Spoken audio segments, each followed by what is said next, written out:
Hi there. Welcome to the Cloud Security Podcast by Google. Thanks for joining us today. Your hosts here are myself, Tim Peacock, the product manager for threat detection here at Google Cloud, and Anton Chuvakin, a reformed analyst and a member of the cloud security team here at Google. You can find this podcast wherever podcasts are sold, as well as at our website, cloud.withgoogle.com/cloud-security/podcast. If you like our content, please do hit that subscribe button. You can follow the show and argue with us on Twitter as well, twitter.com/cloudsecpodcast. Super stoked about what we're talking about today, Anton. Well, the big idea is, of course, cloud security skills and certifications. To me, one of the challenges I've encountered in some security teams is that they have security skills, but they don't have cloud skills. So to me, that's how you build this whole lift and shift, a favorite topic on our podcast. That's how you end up replicating your on-premise environment in the cloud. So what they do need, it seems, is a good way to get skills and, of course, certify them if their employees are asking. So the books or any kind of guidance to get certified with cloud is extremely helpful, including for security professionals. So this is really how do we get out of the lift and shift jail? This is like how to start thinking with cloud. That's an awesome topic then. All right, so with that, let me introduce our guest today. Super pleased to have you on the show. His name is Aman Ghanizada. He is a solutions manager for security operations and analytics here at Google Cloud. Aman, welcome to the show, man. Hey, Tim, great to see you. And Anton, gotta watch out for you sometimes. I mean, after all, like you have the knowledge to do the exact things that I have built a career defending against. So, Aman, what's this book? The title is a mouthful. I'm going to try to get it right. Google Cloud Certified Professional Cloud Architect All-in-One Exam Guide First Edition. What's it all about? You missed cloud in there somewhere, right? No, that had the right number of clouds. So what's the book all about? You're probably familiar with the All-in-One series book, especially if you have a career in cybersecurity. You've probably read the CISSP All-in-One series book. It's one of the most famous technical certification books. But this book specifically is directed to help people pursue a path getting certified in Google Cloud. And a Google Cloud architect is not just a role. Anyone can kind of assume the role of an architect. And a lot of the audience behind the certification may come from various different backgrounds, from sales teams, engineering teams, product teams, right? Legal teams. I mean, there's so many different people who can benefit from this content. And getting certified is not just about learning what it takes to take the exam and pass it. Really, it's about trying to build the real world skills of a Google Cloud architect, understanding the implications that, driving and building highly resilient, highly scalable architecture has in the real world, and obviously building architecture securely right from the start. So I had a couple different goals for this book as I was writing it. So first goal was I want everyone who's reading this book to be able to really understand beyond the technical components of this book, understand first what the philosophical impacts of this role are.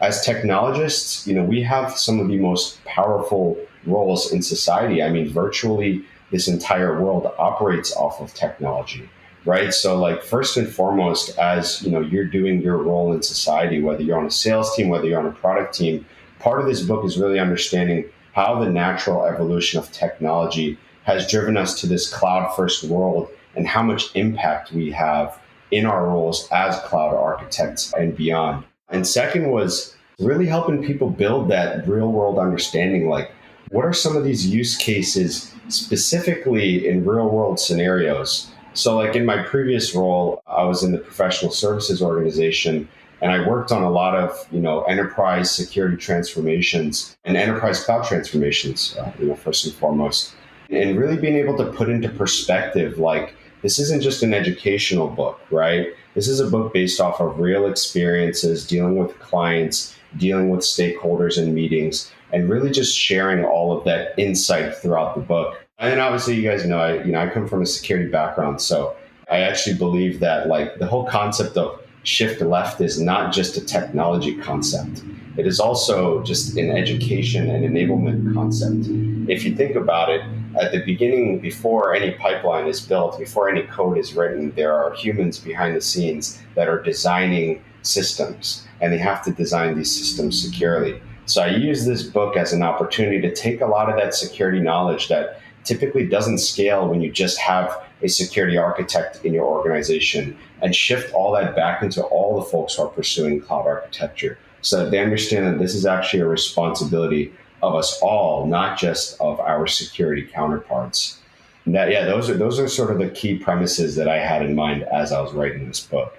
Being a book, it sounds like a large endeavor. And of course, I recall back to my years when I've written a book about security. It was a long and fairly painful journey at times. Maybe tell us a bit more about the journey. I mean, the book seemed to be targeted towards cloud architects, but you, of course, come from a security background. So how was the journey and how was your security background a key factor in writing it? So it's funny because when this whole book came to be, it was actually one of my, customer engineering counterparts on a previous engagement had connected me with another individual who was asked by McGraw-Hill to write this book. And he was like, hey, Iman's got a bunch of certifications and he probably might be interested in this. And, I never imagined writing a book. I mean, especially not at this age. I figured that was something I'd do maybe 20 years from now or so. One thing led to another. I talked with McGraw-Hill. I pitched them an outline. I got Google on board. And after we got into, the writing phase, I just sat down and I was like, okay, what the hell do I do now? And so you know what it's like when you start this massive endeavor, you have this vision in your mind, but then when you have to break it into actionable steps, I think really what helps is starting with a really good outline and thinking about the story you're trying to tell, right? And a lot of times when you read a lot of technical books, it's going to dive right into some concepts without really sharing context on what the concept is and where it plays a factor in your job and in your life. I think the one thing I sort of tried to achieve here is I wanted to tell a story from the point of signing up for Google Cloud. Here is how you sign up for GCP. And from the start, you have to build a highly resilient multinational enterprise cloud architecture from the point of signing up and, connecting your IDP and setting up, cloud identity and all that stuff to building your network, to designing your access management hierarchy, getting through all the various chapters, embedding security content in each one, best practices from the field, and then finally getting towards the end where I have a dedicated security chapter where I summarize all of the content from earlier chapters, all of the best practices into an infrastructure security highlights section, and then dive into security operations. Because I think that fundamentally there's two big objectives of a security team. One is the security of the infrastructure, and then is, detection and response, right? With all this, and you've got, is it 14 certifications? Yeah, 14 so far. Yeah. Is this a real number? Wow, 14, and they're all current? You keep them all current? So I have this big beef with the whole CPE system. It's come on, we're already in this industry. We do so much work all day, and then we have to go every year and put in all these CPE hours. So I prefer the certifications that don't have CPEs. I do manage to keep them current, thankfully, because my employer pays for them. But if it wasn't for that, I probably would have let them expire by now. So we've got 14. They're mostly in security. I get both perspectives on this one. Some people are like certifications are useless. Some people think they're super important. Where do they lie on this, obviously crazy spectrum? A couple different thoughts here. So first is I can empathize with both perspectives. If you just dive into a certification path, you're not probably building the real world skills needed to actually collaborate with your teammates at an organization and solve challenges, right? But if you are so heavily focused in on all of the real life technical skills, sometimes you seem to forget how this all fits into the bigger picture. So I like to think that security is a way to build theoretical knowledge with a low barrier to entry, right? It costs $60 to buy a book, $120 to take an exam, and you get to build some of these theoretical concepts. You pair that with a lab, you probably get a little bit more hands-on work, probably not direct customer or project related work, but it helps you become a better communicator in your job. And I think that's something that we all kind of lack in the cloud space and in the security space, is that too many of us are too focused on our certain specialization of work or our subject matter expertise. And it's kind of like school in a way, right? Elon Musk hates school, right? Of course, you can become the best engineer in the world if you just dive right into engineering. But all those various little topics that you pick up and you learn little tidbits of, all those things help you think and rationalize about all the different people involved in building a product or a solution or solving a challenge and help you become a better communicator because you're able to understand many different perspectives, especially of technology. And a lot of times security folks, we've got such a massive industry, right? You can't really be a jack of all trades unless you dive into reading, unless you dive into books and you start to expand your mind beyond just being an analyst or beyond just being someone that, really knows network security really well, and et cetera, et cetera, et cetera. So they're a good way to broaden things. One of the challenges we have in the industry is like the workforce gap or the lack of cybersecurity professionals to fill all the roles. Do certifications help by giving a path in? Do they hurt by gatekeeping people out? What's the intersection of those two problems? Let's unpack a couple things, right? In the security space and in the industry overall, we're going through this big, massive evolution in the workforce where you've got some very highly talented people that job security is no problem for them. They can pivot from industry to industry.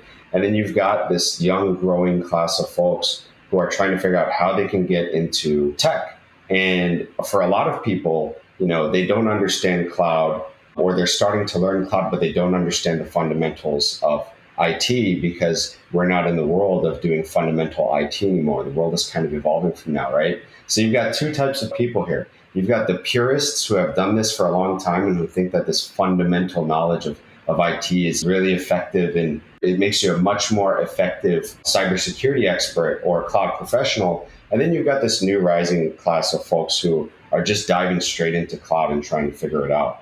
But I think your question was around, does certifications make this industry more accessible? Yeah, that's really the heart of that question. Again, so I mentioned earlier that certifications offer theoretical knowledge at a low barrier to entry, right? So again, it costs $60 to read a book. Surely, you're not going to be an expert of everything, but you know what? It'll help you become a better communicator. And for a lot of people getting into the workforce, when you're going through your interview process is all about how you communicate about topics, right? It's unless you're doing a coding exam for a SWE job, oftentimes you're really just tested on how you think and how you communicate about problems and how you understand problems and whatnot. And so certifications kind of offer you that very unique access to understanding how the technology works, what it sort of means in the grand scheme of things, and how you can sort of become a better, more effective communicator about the topics that you're discussing.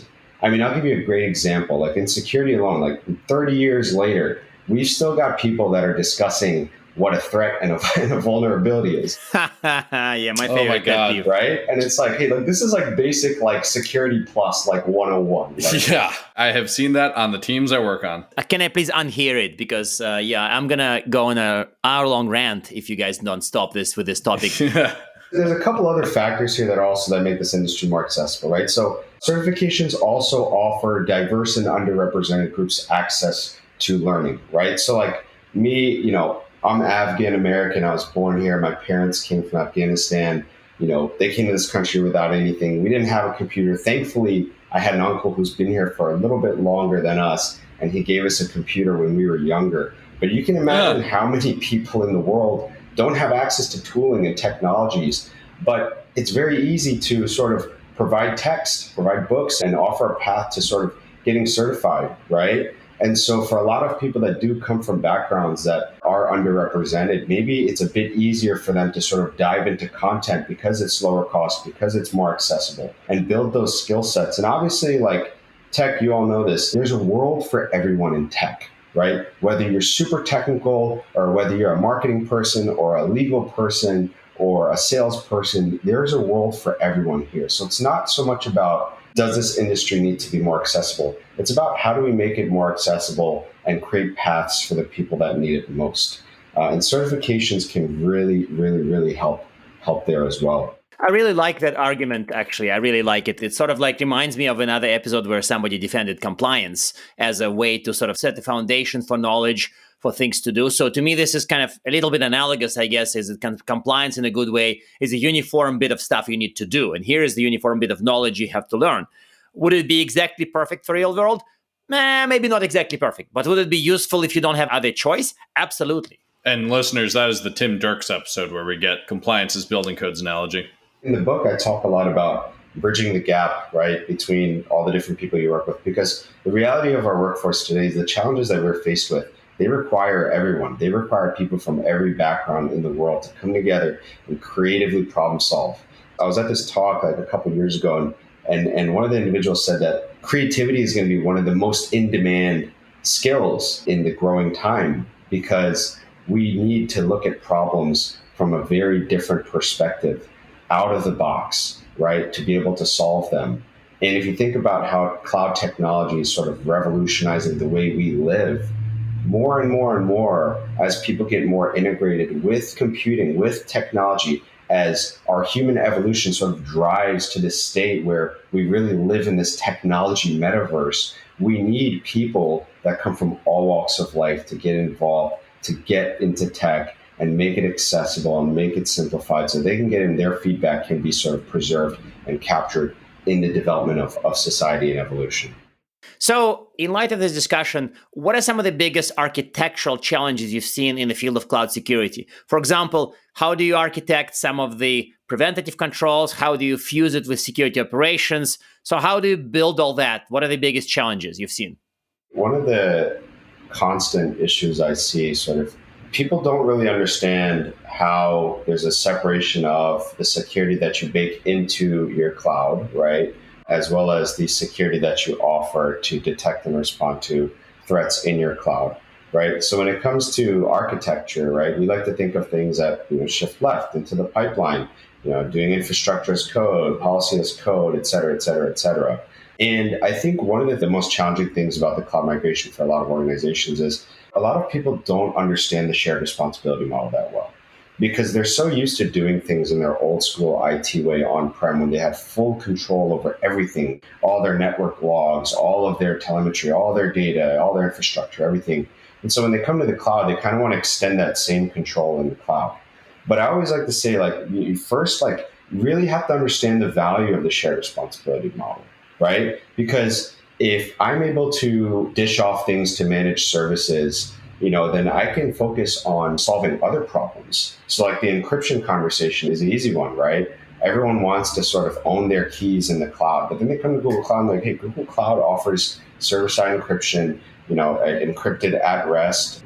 Maybe I don't need to sort of manage this myself, right? Maybe I actually get to take my workforce and have them focus on other problems we need to solve. And if you think about the concept of defense in depth, right? The concept of defense in depth is that if you are doing a really good job securing one thing and that thing wants to fail, well, you've got a lot of depth in your defenses.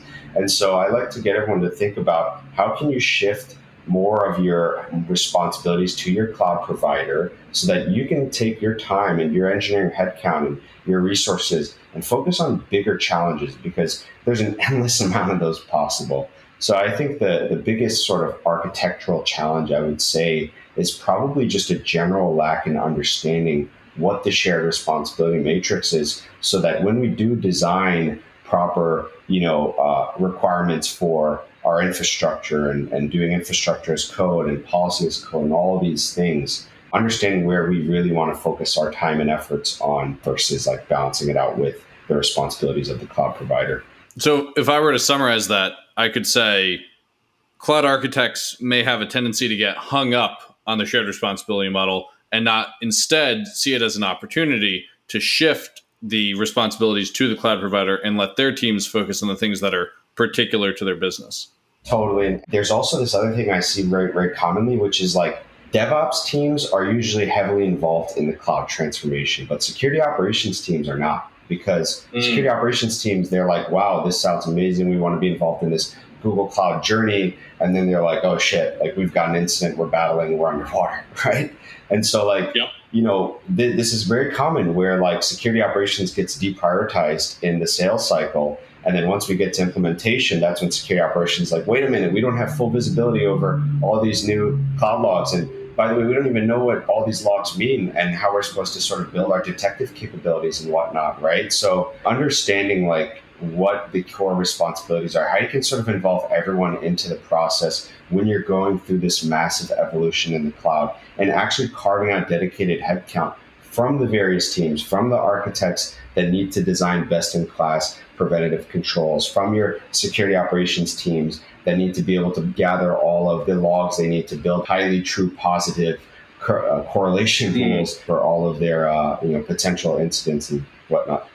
That makes a ton of sense. So we've got just a minute or two left. And so these are the lightning questions now. One, do you have a practical tip for architects to improve security? Yes. The practical tip is what I said earlier, right? Like use managed services where possible. I mean, look at Google Cloud's customers, right? For case studies, right? You don't need to do everything yourself. We're in a whole new world. You've got so many other bigger problems to solve. And the world is changing very, very, very fast. The way we use technology is evolving our lives. So the old school way you used to do things, don't try to bring that mindset into the cloud. Think about how you can shift more of your responsibility to your cloud provider, because they're actually contractually obligated to provide you the best-in-class security. They're contractually obligated to sort of be on your side through this journey. And so where you can, hand off the responsibilities, use managed services, focus on building high-quality products, and focus on driving an impact and changing the world, because that's the whole reason why the cloud migration exists. All right. And with that, listeners, we are at time. Thank you so much for joining us today. Aman, thank you so much for being a part of the show. Really delighted to have you on. Listeners, we will have the link to the book with the title too long to include in the closer by name, but it is the Cloud Architect book for Google Cloud. Thank you so much for joining us today. You can find this podcast at Google Podcasts or wherever you get your podcasts. If you like the content, please do hit the subscribe button on your podcast app of choice. You can find us at our website, cloud.withgoogle.com/cloud-security/podcast. You can follow us on Twitter, twitter.com/cloudsecpodcast, at Anton_Chuvakin and at _Tim Peacock. Tweet at us, email us, argue with us. If we like or hate what we hear, we might even invite you on the next episode. And with that, we'll see you on the next Cloud Security Podcast.